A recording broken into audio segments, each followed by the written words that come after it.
Good morning, planet Earth. I'm Mango Thunderslice, and you're tuned into the weekly Anarchist news for August 21st, 2016. Our theme today is the road to World War III and all of the impending saber rattling and all the things that are going on. Since the mainstream media won't tell you about these things, they're going to focus about a whole bunch of useless shit that doesn't matter to anyone. I'm going to help you get caught up on the situation around the world. Our first is Donald Trump. In a stunning, shocking move, Trump almost semi-apologized to the world. Says he has said things that got taken the wrong way and regrets causing personal pain to anyone. And that there are too many important things at stake in this election to be fucking around with all of these little gaffes and statements that the media just obsesses about endlessly. So former campaign manager Paul Manafort has resigned, and Trump has hired Steve Bannon, the former executive of Breitbart News, as his new campaign manager, while the idiotic chattering heads on TV debate Trump's self-destruction, seeing it all as a very stupid, bad strategic move. In truth, doubling down on his alt-right support base is the only way that Trump can really power through this thing and claim victory over Hillary Clinton in November. Now he's even addressing black Americans directly as well, asking them, what have you got to lose? After 40 years of failed policies of the Plantation Party, aka the Democrats, you know, really it's like 85% youth black unemployment. Chicago is more dangerous than Afghanistan. I mean, realistically, there has been no economic recovery for the lowest economic bracket of Americans, especially for African Americans, and he's asking them, what have you got to lose? You know, many people in the media got mad, but truly, Obama has failed them, and the racial divides in this country are more acute and searing open wounds than they were when he got elected, and I consider that to be a resounding failure, as do many others.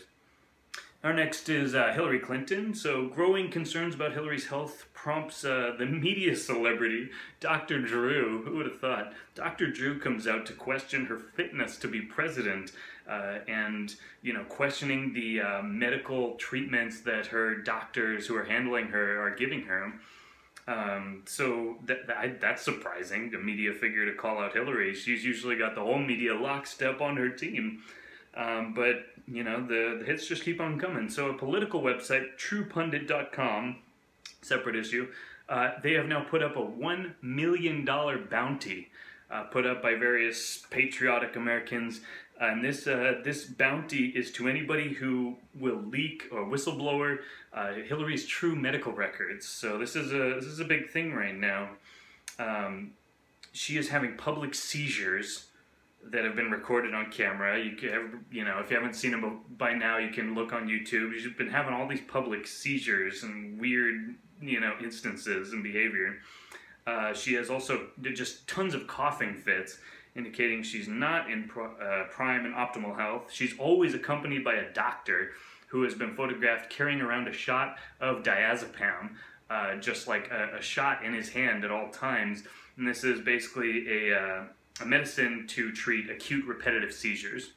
You know, Hillary supposedly had a traumatic head injury a few years back, and now she needs help walking upstairs. Even her assistant, Huma Abedin, says she's often confused, okay? You know, not to make fun of her, but this is a very serious situation. Not only is she insanely corrupt, but if she's also medically unfit to be in the office, if she gets in there, it's going to be her advisors and her handlers and her special interest supporters that are going to be really running the show, because she's going to be incapacitated. I mean, even if you support Hillary, that's a pretty shady state of affairs. So our next, you know, situation is the European rumblings. The U.S. military decided to pull the 50-plus nuclear bombs out of the Incirlik Air Base in Turkey. Because of the shady political maneuverings of, you know, of Erdogan, the chief tyrant of Turkey, since his coup, supposed coup. They moved them to Romania at Russia's doorstep, basically an offensive nuclear positioning with first strike capacity for war. Very shady, very, you know, and they try and say Russia's the aggressor. Meanwhile, we're just going to put 50 nukes right on your front doorstep and, you know, just run all these exercises. Right there, you know, just pissing them off to no end. Also on the Turkish front, Germany somehow some internal government document got leaked, basically showing that they have known. The German government has known that Turkey has been supporting ISIS. They've been helping smuggle the oil that ISIS has stolen from the refineries. And so this is known to the German government, and it got leaked. So Turkey is, basically supporting ISIS while it pretends to fight them with, the NATO alliance, but it's all a fraud, as we'll see in our next story coming up. Actually, well, one story in between that, returning to Russia's doorstep, Ukraine is flaring up again. The Ukraine government, which is the stooge of Washington, the neocons overthrew the legitimate democratically elected government of the Ukraine and installed this puppet government of neo-Nazis. And so basically they supposedly sent special forces, they sent their soldiers into Crimea to infiltrate, and they got caught. And they were going into the Russian naval base at Crimea, which the Western media cries, "Oh, Putin stole it, Putin invaded Crimea," even though 97% of the Crimean people voted, in favor of getting out of the nightmare that the neocons created for them and joining Russia. And, that was probably a good decision. And now Russia has gotten totally pissed off and amassed 40,000 troops at the Ukraine border. Hopefully this is just a move for, diplomatic effect rather than an outright positioning for war, which would be very, very bad. Next, we transition to the Middle East and the chaos there. A report surfaces that U.S. intelligence services faked their intel reports regarding ISIS. They made it look like the U.S. military was fighting ISIS when in fact it was actually arming and helping support ISIS fight the Syrian government of Assad, another legitimately democratic elected government that Washington doesn't like, so we're just going to give a whole bunch of weapons to crazy people and have them go kill people. That's how Washington works, in case you don't know. Basically, in our next kind of instance, Saudi Arabia continued adding to the long list of war crimes and humanitarian disasters by using their weapons given by the USA and Obama to blow up a hospital in Yemen, where they have been running a genocidal war campaign. The hospital is run by Doctors Without Borders.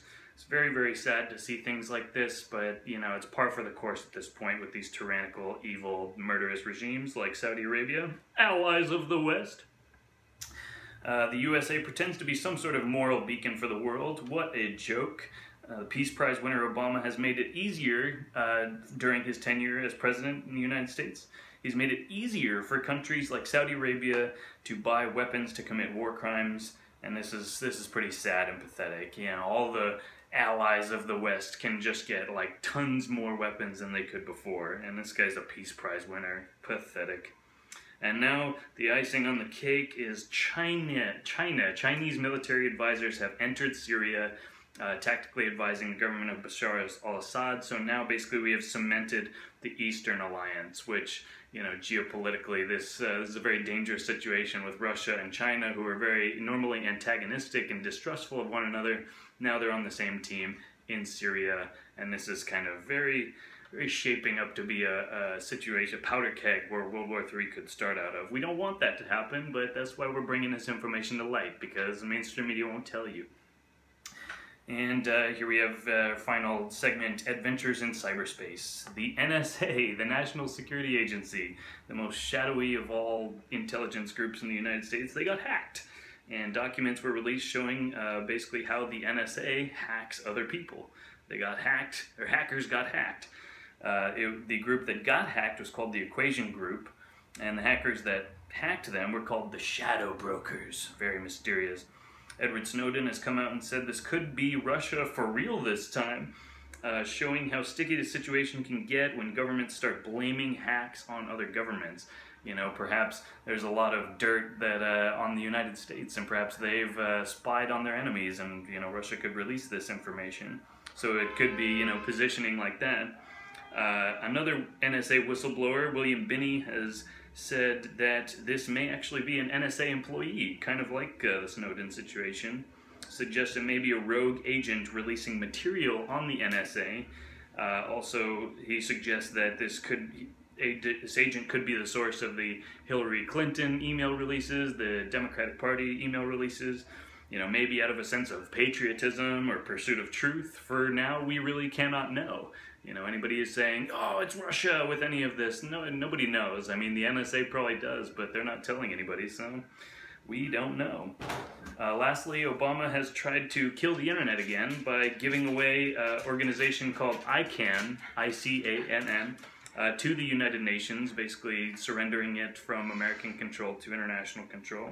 This is the Internet Corporation for Assigned Names and Numbers, an integral part of the internet, and this Marxist globalist banker lackey that we know as Barack Obama is basically handing it over to international control, where faithful allies and defenders of human rights like Saudi Arabia and Israel can just, edit the internet at will. That sounds real fun. Final words today are very numerous. They will be recorded and published as a series of 3 videos called Trump and the Illuminati. And, oh yes, there's the Illuminati, Space Panther. And so yeah, basically I'm going to save those for videos of their own. I hope you have a wonderful week. Cheers. Hooch is bringing you blessings. He is the avatar incarnation of blessings in the physical plane, and he loves you very much, just like Jesus. Alright, cheers everybody. If you like what you heard, comment, like, share, and subscribe. Much love.